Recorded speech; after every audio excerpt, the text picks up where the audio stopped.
Hi, it's Uncle John's good old-fashioned wholesome family story time.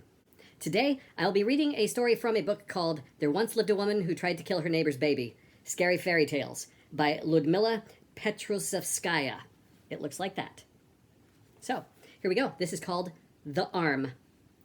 During the war, a colonel received a letter from his wife. She misses him very much, it said, and won't he come visit because she's worried he'll die without having seen him.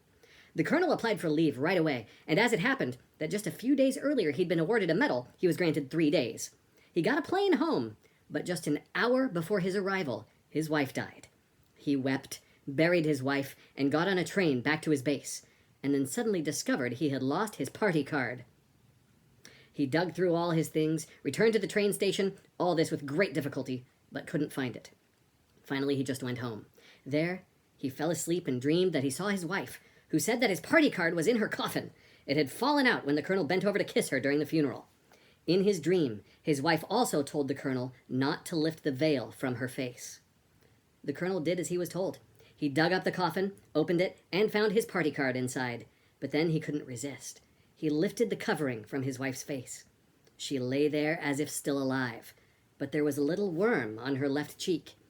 The colonel wiped away the worm with his hand, covered up his wife's face, and reburied the coffin.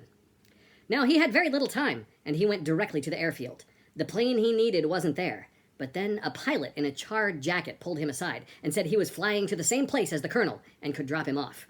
The colonel was surprised that the pilot knew where he was going, but then he saw it was the same pilot who had flown him home. "Are you all right?" asked the colonel.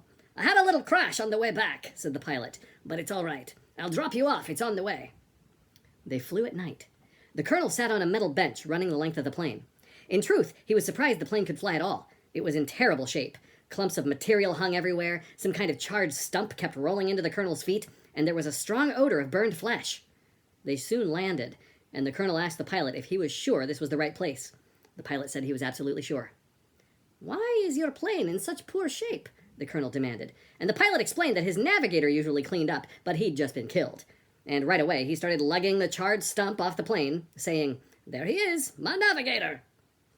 The plane stood in a field, and through all this field wandered wounded men.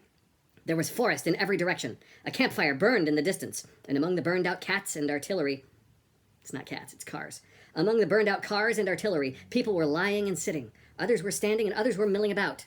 "Damn it!" the colonel yelled. "Where have you brought me? This isn't my base." "This is your base now," said the pilot. "I brought you back to where I picked you up."